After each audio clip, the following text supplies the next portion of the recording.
Hello, everybody. And thank you so much for joining me here today.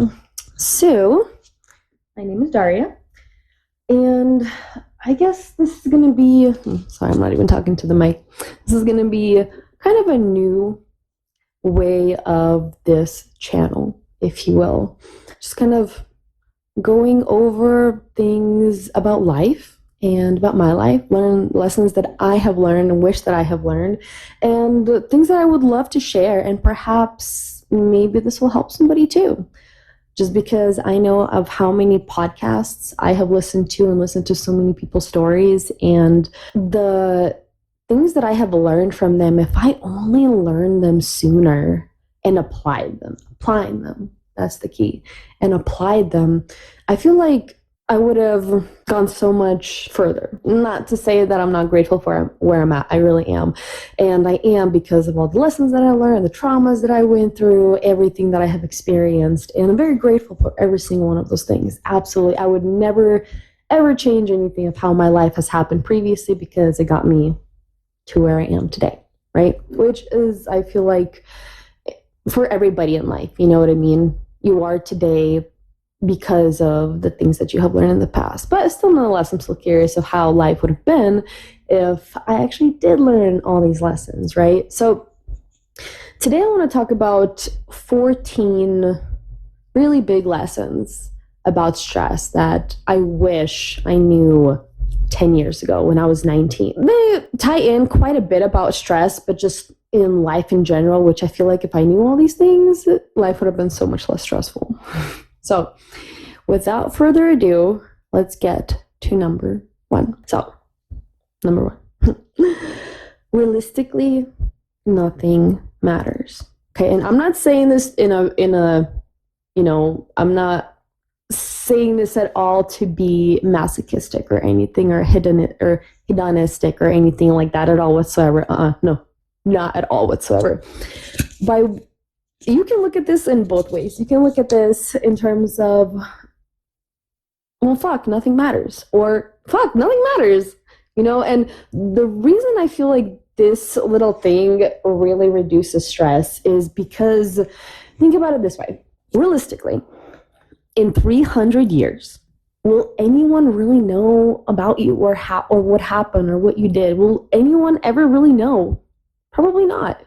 And so I feel like if I knew this lesson when I was 19, I wouldn't look at everything so black and white, right? I wouldn't look at every minor little detail as the end of the world, right? Because I feel like when you're 19 or in your early 20s, you're looking at everything like Chicken Little. Everything is the end of the world. One tiny little thing, one slip back is the end of the world, which unfortunately that's just the society that we have grown up in, right?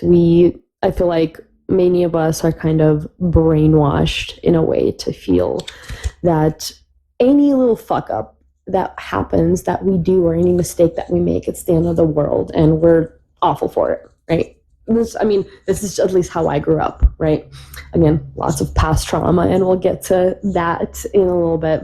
But yeah, realistically, nothing matters, so enjoy your life, live your life with happiness and joy and love, and do things that you want to do things that you would like to do. In my experience, again, you can do absolutely anything you want in life, go for it and do.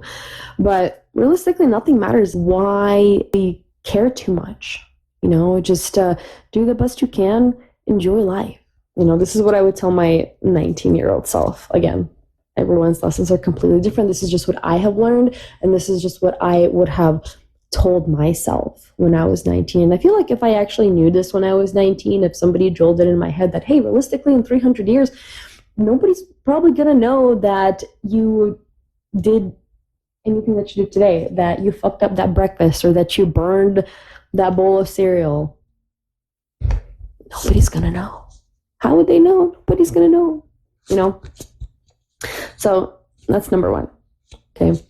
Number two is it's totally okay to cry. Okay. When I was growing up, My father passed away when I was about 16 years old, unfortunately. And when he passed, was under this persona where I can't cry. I have to be so strong for my family. I have to be this, strong ass person that doesn't cry, that doesn't show emotions. And little did I know that I suppressed so much just trauma within me by not crying, by not letting it out, by not feeling what I was actually feeling and going through. I kept everything so bottled up. And I truly wish that back then I knew that it's okay to cry and it's okay to feel this way. It's okay to grieve. And not only that, it's totally okay and good that you're feeling this. The one thing I learned in the later years is that being vulnerable is what is a real strength for me. I learned that being vulnerable is where I was actually able to show myself how strong I am, when I was able to talk about my emotions, and I was able to tell people that, yes, I feel sad, or I feel stressed, or I feel mad, or upset, whatever it is. It's totally okay to feel all these things. And I wish I learned that the more vulnerable I became, the stronger I felt, because the more, I guess, I accepted myself. And I feel like this is something that could potentially be great for somebody to hear, is that, bottling everything up isn't, I was in that same state of mind where I have to be strong, and being strong means I can't show my emotion. I can't be sad. I have to be this stone person. And growing up, I actually did, after that event with my father, growing up, I did end up getting a nickname by many people that I knew as Dragon Lady, because I didn't show any emotion. I was very stone cold. In fact, I used to joke around and say, and this is super fucked up, but I used to actually joke around and say this and mean it with every atom of my being. I used to say, I love my coffee black like my soul and my heart.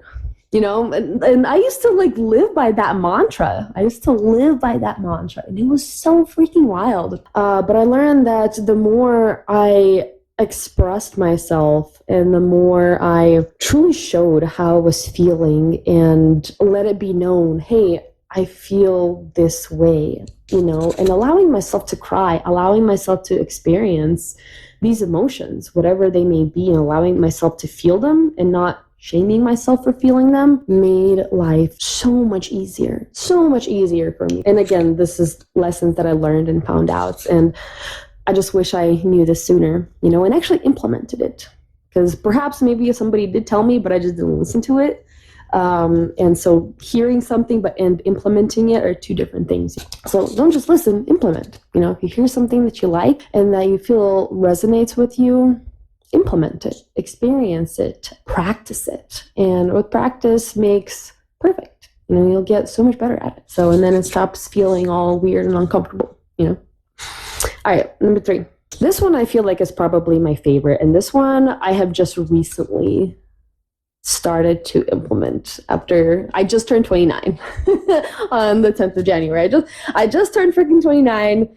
And this one took me such a long time, because I've heard it for such a long time, for such a long period of my life. I've heard it so many times, and I never truly understood what it was. And not only that, but I never implemented it. I never sat down and started a set practice about it. And it's being kind to yourself, as in actually loving yourself.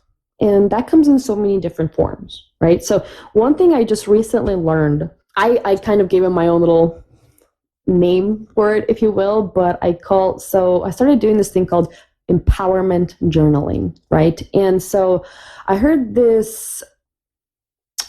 a really awesome blogger. Her name is Vanessa Lowe. I hope I didn't butcher that last name. If I did, I'm so sorry.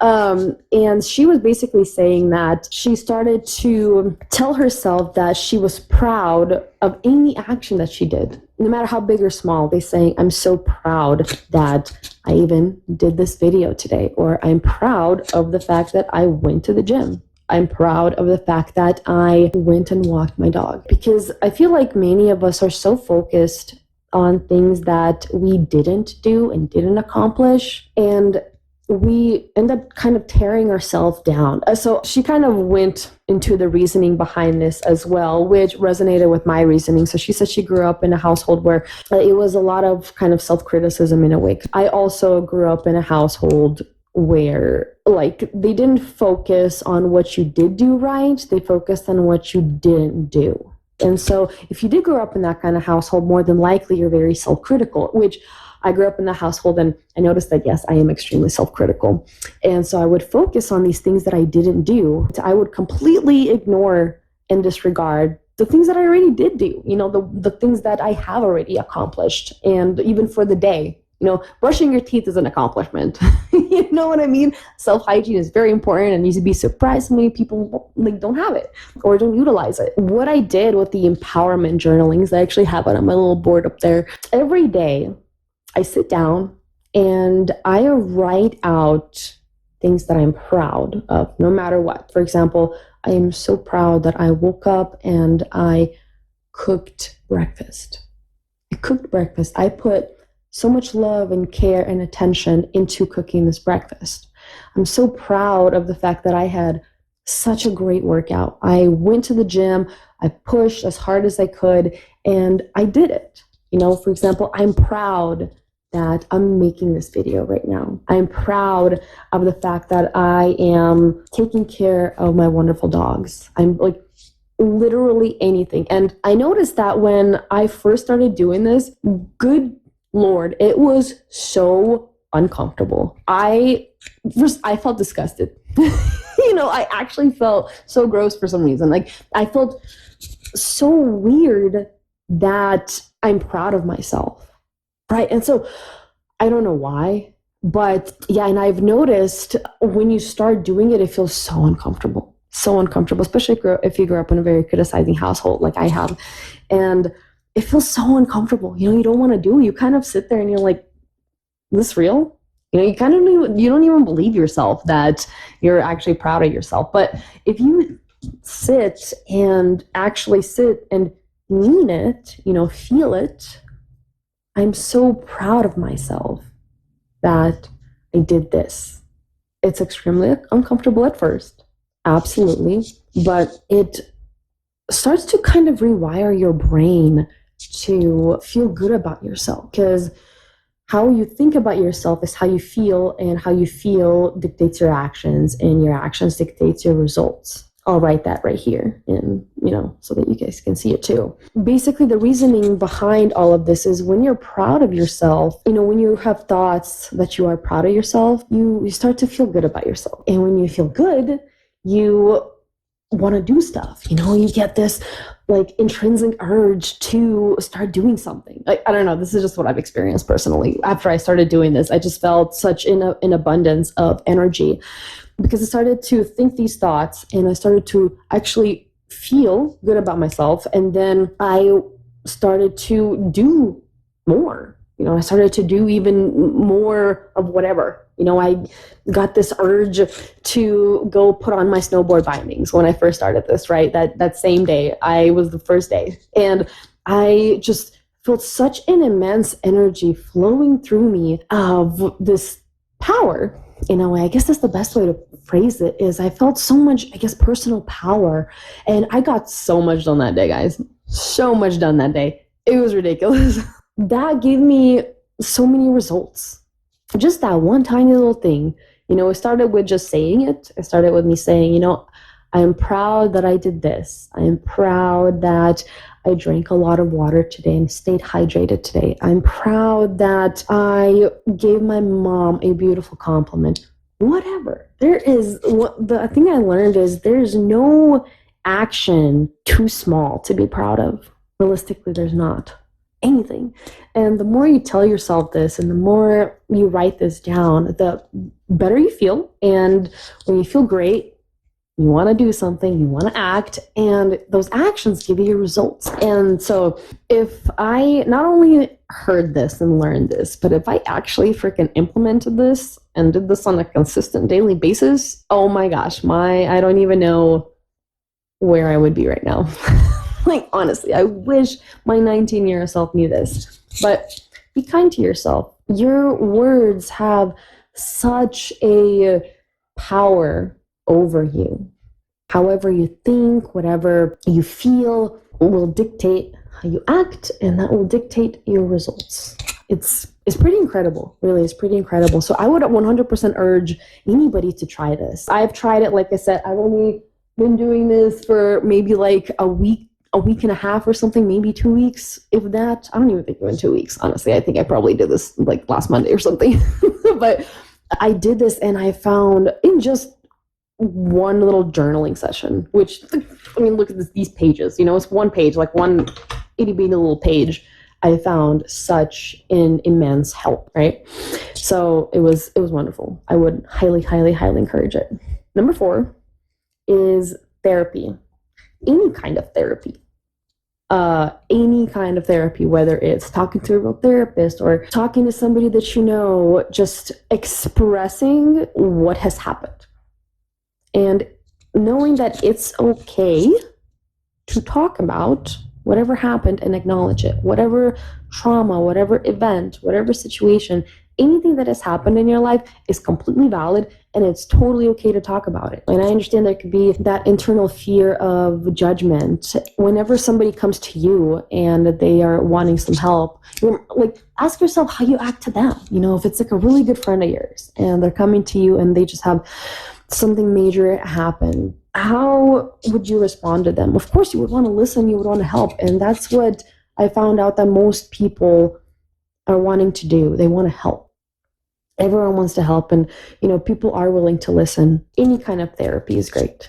Talking about it realistically, I think number 4 should just be talking about it. Talk and understanding that it's okay to talk about whatever has happened in your life. It's completely okay, and honestly, more than likely, everyone has gone through something similar or has experienced the same feelings as you in one form or another. We can all agree that it's life.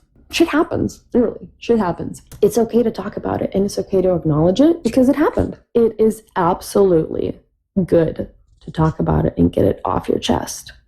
Like, there is going to be somebody who will listen 100%. So therapy was definitely something that has helped me. Because when I was like 19, I was like, therapy is such bullshit. I really did.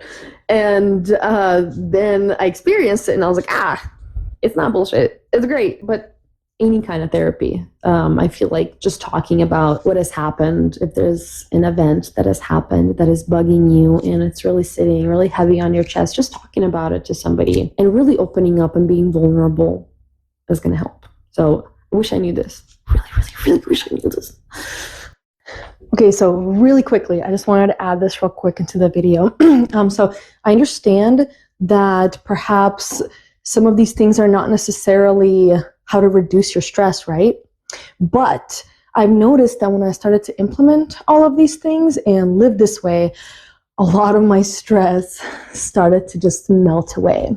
So that was kind of the entire point of creating this video, is things that I began doing that truly did melt away so much of my stress and made me therefore have so much less anxiety and so much less depression and anger, and just realistically doing all these things really reduced my stress. So I know that they necessarily don't, for example, immediately go into stress, but basically doing all of them reduced my stress significantly. So, all right, let's get back to it. All right, so number 5. This one is awesome.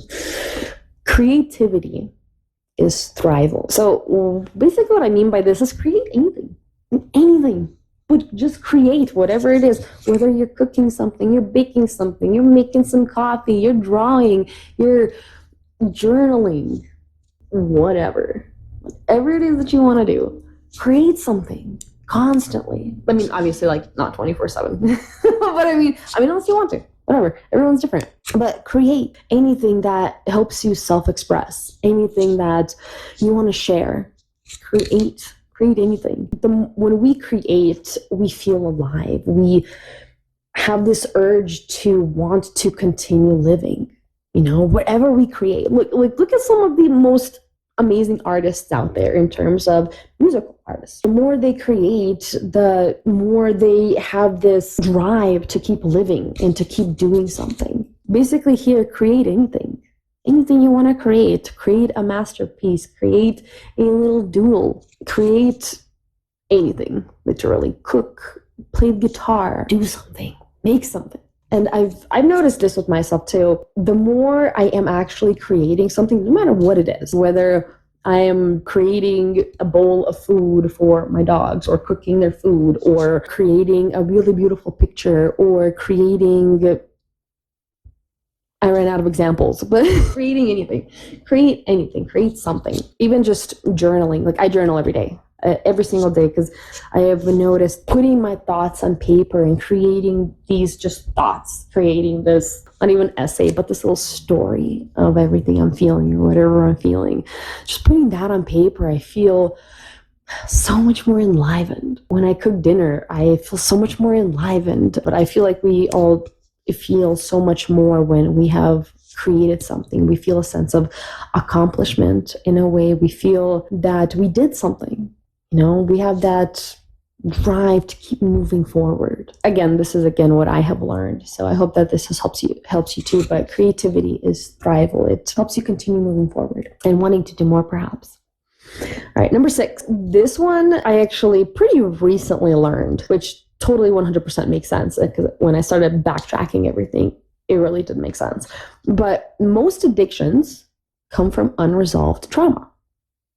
When I started working on all of my traumas that I have received when I was younger, it really got me to understand that the only reason I had this addiction was because I was feeling pain.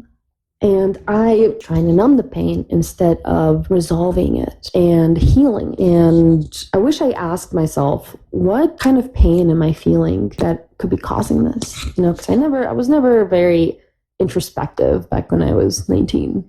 Clearly, I mean, most people aren't, right? And if you are, dude, good for you. Fucking keep trucking. That's awesome. Like I said, when I was struggling with addictions, I truly do wish that I asked myself, what pain am I actually trying to numb right now? And a lot of it did, most of it actually, I would say 99% of it led to my childhood. For example, with my dad passing away, with how my household situation was, everything like that. I grew up in an extremely chaotic house, really chaotic home. My father was like, he drank very heavily every single day. It was a very up and down kind of life. It was extremely chaotic. And I grew up in chaos. And so my addictions in later years really did stem from the trauma that I received back then. So I wish that I knew this in my late teens, early 20s, because this would have saved a lot of pain on everybody. The pain that I caused people and that I received, like, this would have been so fucking helpful to know when I was 19. So I learned that most addictions do come from unresolved trauma. A really good podcast that I would highly recommend to you guys to kind of find out more about this is a YouTube channel called Diary of a CEO with Stephen Bartlett. And the episode is with, I'm totally going to butcher this name, but I think it's Lembke, Lembke, Anne Lembke. She talks about addiction, and I listened to that entire podcast, and I gotta say, it was one of the most wonderful podcasts I've listened to in my entire life. It was beautiful. So I would highly recommend that to anybody who is more curious about that subject. But yeah, and just so you know, I'm not affiliated with them in any way. I just watch that podcast on a regular basis because it's so fucking awesome. I rage about it to everybody I know because he has such amazing people on there. And yeah, it's freaking awesome. So go check it out. Moving on to number 7. This little piece of advice I have heard so many times, I just didn't really understand it. It's this little graph. I'll also put it right here so you guys can see it. Can I fix it? Yes. Great. Don't worry. No. Great. Don't worry. Kind of the main reasoning behind why I wish I learned this and actually implemented this is because if you can fix it, do what you can to fix it, because you can fix it. Why even worry about it? You're doing everything you can, so it's going to get resolved, right? And if you can't fix it, if you literally cannot do anything in your power and it is completely out of your control, what is worrying actually gonna do? Literally nothing. It's only going to take away from your present happiness, right? This definitely is so much easier said than done. Like 100%. Either way, don't worry. If you can fix it, do what you can to fix it. There you go. There's no reason to worry. If everything's out of your control, dude, at this point you're a sitting duck. So just honestly, like, chill on that pond. That's basically it. And I really wish I learned this and implemented this, because it would have saved me so much headache. So much fucking headache, guys. So much headache. I wish I learned this and I wish I implemented it. All right, number 8, revisit your childhood past. 99% of your traumas are from your childhood. Again, not all, but in my case, absolutely 99% of my traumas were childhood based. And I feel like many people are in the same boat. Here we go to find unresolved traumas and triggers in any way we can, whether it's a therapist or meditation or self-inquiry or perhaps even, talking to your best friend or something. It's finding these unresolved traumas and triggers and then questioning them, acknowledging them, that they're there, and accepting them and healing them, right? And honestly, I was so fucking lazy.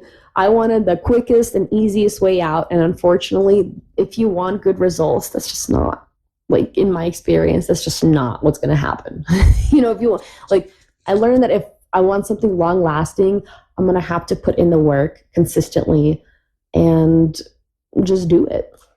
And really, that's it. But yeah, I wish I knew that I needed to revisit childhood past and find unresolved traumas, find unresolved triggers, accept them and heal them and do the work. I wish I knew there was no magic fucking wand, because I was always trying to find a magic wand and say, it'll fix itself. On somebody. Like, I wish that I wasn't always trying to find that bippity boppity magic wand that was just going to take all my problems away, because that's what I constantly did, just being a lazy little turd back then. I wish I actually did everything I could to heal them. So that was number 8. So number 9, 10, and 11 kind of go together a little bit, but I'm just going to kind of swipe through them a little bit. So number 9, money is a tool. And that's it. It is not a life goal. And I wish I knew this sooner. And I wish I not only knew this, I wish I understood it sooner. And like, kind of what I mean by that is, kind of leads to number 10, is set actual goals. Because I learned that money is not a goal. What the goal is what the money can do, right? That's the goal, like that experience, right? So I learned to set actual fucking goals. Like, what do I want to do? What do I want to experience? And move in that direction, and basically the money that's needed, it will come. Like, it will, like, you will find a way to get the money to you. It will happen 100%. Money, I wish I learned that money is not the goal. It's what it is that I want to do with the money, right? To anyone listening, I would recommend setting what the money would do. I fell into this trap of, money being my entire 24/7 thought. But realistically, it's, what do I want to do with the money? Why do I want it in the first place? What do I want? What do I want to experience? And once I dialed in on what it is that I actually want to experience, that's when pathways started to actually open. Yeah, I wish I learned that younger and understood it. And number 11 is, money is not the problem. Greed is. So I used to look at the world from a very different standpoint when it came to money. I used to always think that the money was the root of all evil, which I then learned that really money is not. It's what people choose to do with it, and it's the greed aspect of it. Because money can be a wonderful tool, but it could also be a detrimental tool. And realistically, it's all that you want to do with it and that you choose to do with it. One of the really cool things that I learned several years ago is money only amplifies who we truly are on the inside. Who you truly are on the inside becomes exuberant. It becomes so much more highlighted once you come into money. If somebody, for example, is generous and kind, that gets amplified. And the same can be said vice versa. So I wish I learned this is money's not the problem, greed is. And if we work on our greed and if we work on ourselves, it wouldn't be money that's the problem. Like we wouldn't see money as a problem. We would see ourselves as the actual issue. And once we work on ourselves and heal ourselves, we'll see what's actually happening. So I wish I learned this. I really do. Number 12 is meditate. Every day, meditate every single day. I wish I learned this sooner, but to me, I've noticed such drastic changes in myself and in my life. Once I started implementing the practice of meditation in any form, you play guitar, you can journal, you can just sit and meditate, but any kind of meditation I found in my life so essential for my family, for my relationships, for my work, for finances, for anything around me. I found it absolutely incredible because this ties into number 13, which is work on yourself. Because when you work on yourself, it has a ripple effect. It starts to grow. Like when you grow, the things around you grow. So whenever you're actually working on yourself, investing in yourself, healing yourself, you're healing your environment. You're healing the people around you. Vibration is contagious. Once you come in and you have this healing aura, other people, like they feel it. They experience it too. And so you pass this on. I don't want to say it this way, but I feel like it's a really good analogy. You pass it on like a beautiful plague, right? Like it catches on. People start to feel that from you. Your surroundings start to feel that from you. And you have this healing aura, which heals others also. With meditation, your mind slows down. You feel your heart. You feel your body. You feel your energy. And this helps you, or me at least, this helps get to where you need or where you want to be, right? You surrender everything that no longer serves you and you are open to the beauty that is, right? It's pretty wonderful. Meditation, absolutely. I wish I learned this, to do this every single day in one form or another, because to me, I found it essential. That tied into 13, which is work on yourself. It has a ripple effect. The more you invest in yourself, the more you heal yourself, the more you have this beautiful healing energy, and it just goes on to other people in the world. And it truly manifests into so much more love around your life, right? So when you work on yourself, you work on the world. There's this beautiful quote where if you want to see change in the world, start with yourself, or something along those lines. And it's true. If you want to heal the world and you want to see change, start with yourself. And when I started with myself, I started noticing so many things in my life change. I've seen it in many other people too. When they started to invest in themselves and work on themselves and heal themselves, it truly had such an impact on their life, their career, their family, their finances, everything, right? And it's a beautiful thing. So that's number 12 and 13. And then number 14, what you put into yourself is what you get out. This, I mean, in all aspects: food, people, experiences, movies, music, podcasts, anything. Whatever you digest, whether it's mentally or whether it's physically, you become. That's what you get out of it. So if you're constantly putting into your body, say, very nutritious food, you get your veggies, you get your protein, you get all the good, healthy, essential nutrients that your body needs, you end up feeling good. You feel better. You have more energy. Your mind is clearer. You have the energy to do things. You have the motivation. You know, your body's able to move.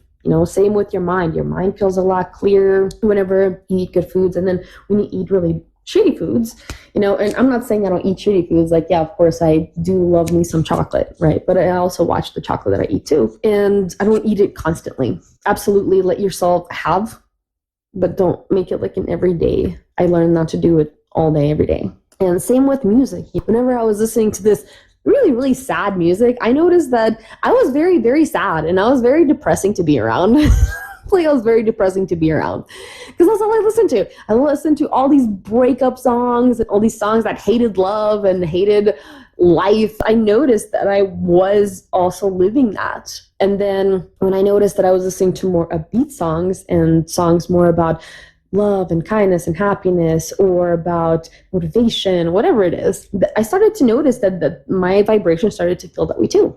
Same with the people. Your whatever people you surround yourself with, a lot of the time they will have a big impact on you. And that's what happened to me as well. I guess with this one, it's more of being conscious of what you're allowing yourself to ingest, whether it's with food or music or people or thoughts, whatever is circulating around you, whatever you're allowing yourself to energetically or physically ingest, soon shows up as your behavior, as who you are. At least for me, that's how it was for me. So I wish I learned that everything I put into myself is what I will get out. It's what I will become. It's what will happen.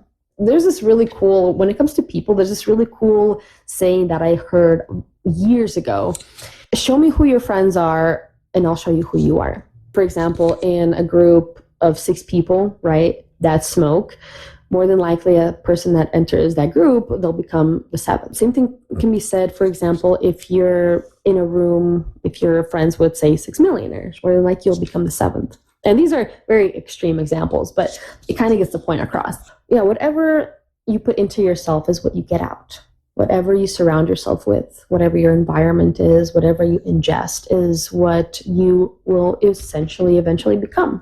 And again, that's what happened to me. And in both the extreme negatives to the positives. So that's just what I've noticed in my life. I truly do wish that when I was younger that I not only listened to this stuff and listened to these things, but actually practiced them, because I feel like that would have truly shaped my life in a different manner. Those are the 14 things that I wish I learned 10 years ago when I was 19 that I feel truly would have helped me with stress, anxiety, depression, addiction, all the colorful, wonderful things that make life.